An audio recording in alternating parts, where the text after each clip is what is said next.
Bonjour et bienvenue à Juste un moment. Aujourd'hui, je vous parle d'un produit typiquement français apprécié aux quatre coins du monde. Mais vous allez en découvrir un aspect méconnu. Suivez-moi. Vous connaissez sûrement les vins de Bordeaux, les Bourgognes ou les Champagnes. Peut-être avez-vous déjà dégusté un vin d'Alsace, de Provence ou de la vallée de la Loire.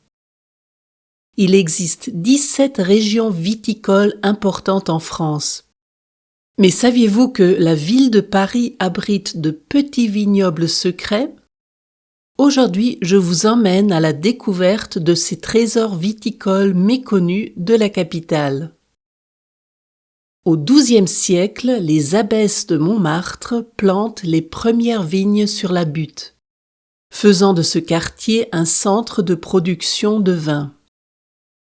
Au fil des siècles, l'urbanisation réduit ces espaces verts et dans les années 1920, la vigne a complètement disparu de Montmartre.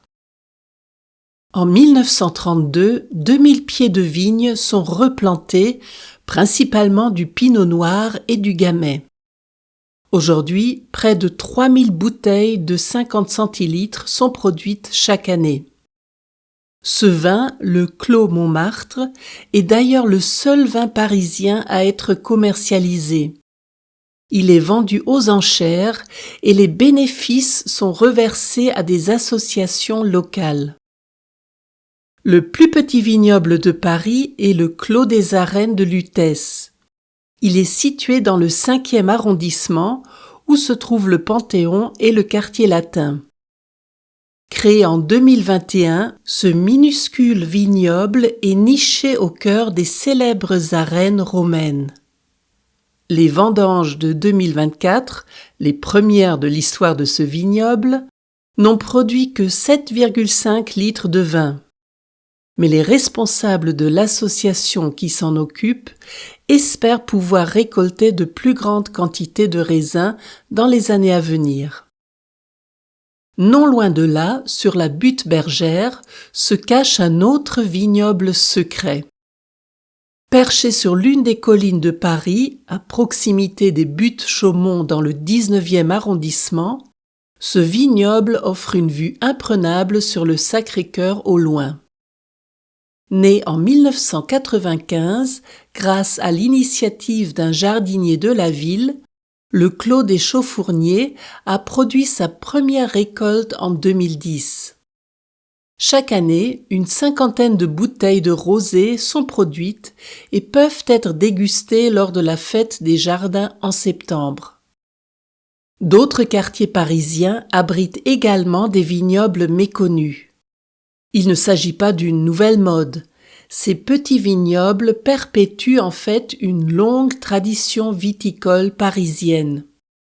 Les premières vignes de la région ont été plantées par les Romains au IVe siècle.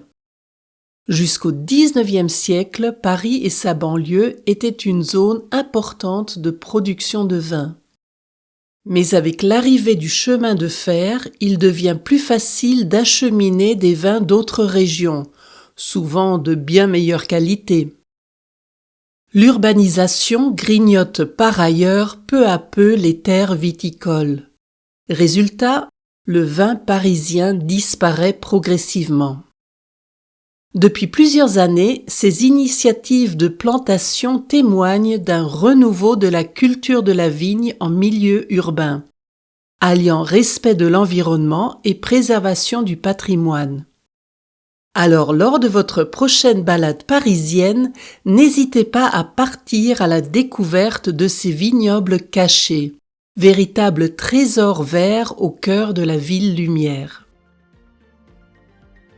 Cet épisode touche à sa fin. J'espère vous retrouver tous dans 15 jours, c'est-à-dire le 7 mars. D'ici là, n'oubliez pas de vous abonner et de me suivre sur Instagram et Facebook pour ne rater aucune nouvelle. Je vous dis à bientôt pour un autre moment ensemble.